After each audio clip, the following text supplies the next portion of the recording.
আপনাদের কি হাটে এখনো মুরগি লড়াই হয়? মোরগ লড়াই, যাই হোক, মোরগ কি মুরগি লড়াই হয়? মানে একটা মুরগির পায়ে ছুরি বেঁধে দেয়, আরেকটা মুরগির পায়ে ছুরি বেঁধে দেয়, তারপরে দুটোকে লাগিয়ে দেয়, লাখ লাখ লাখ লাখ করে। হয় না এখন? না হয়, কোথাও কোথাও হয় হয়েছে, যাই হোক, হয় কোথাও কোথাও। এরা আমাদের মধ্যে মুরগি লড়াই, মোরগ লড়াই বাঁধাতে চায়। এই জাতি অমুক ভাষীর, তমুক পুরী, এই সব নাম দিয়ে এই বলে তোমার পায়ে একটা দিয়ে দিলাম, আরেক দল বলল ওর পায়ে একটা দিয়ে দিলাম, লাখ লাখ মুরগি দুটো তারা নিজেদের ওই পায়ে ছুরি দিয়ে একজন আরেকজনকে ঝাপটা ঝাপটি করে লড়াই করে।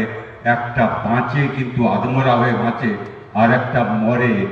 আর যে লোকের মোরগটা জিতলো বা মুরগিটা জিতলো, তাকে নিয়ে সে বাড়ি নিয়ে যায়, দুটোকেই নিয়ে যায়, দুটোর ছাল ছাড়ায়, আর তারপরে মশলা দিয়ে তেল দিয়ে যা আছে চিবিয়ে খায়।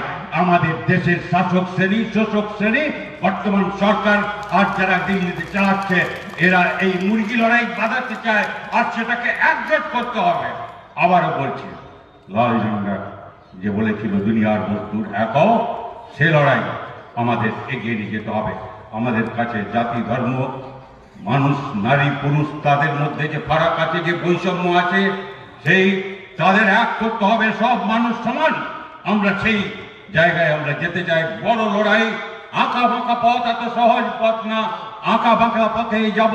হাজার হাজার কমরেড জীবন দিয়েছেন, শহীদ হয়েছেন, আরো রক্ত দিতে হয় দেব, আরো যদি জান দিতে হয় দেব, কিন্তু এই লক্ষ্যে আমরা অবিচল থাকবো। এই শপথ নিয়ে আপনারা লড়াইটাকে সংগঠিত করবেন, এই আশা রেখে আরেকবার আপনাদের সবাইকে আমার আন্তরিক ধন্যবাদ, অভিনন্দন, জোহার, নমস্কার, আমার লাল সালাম জানাচ্ছি।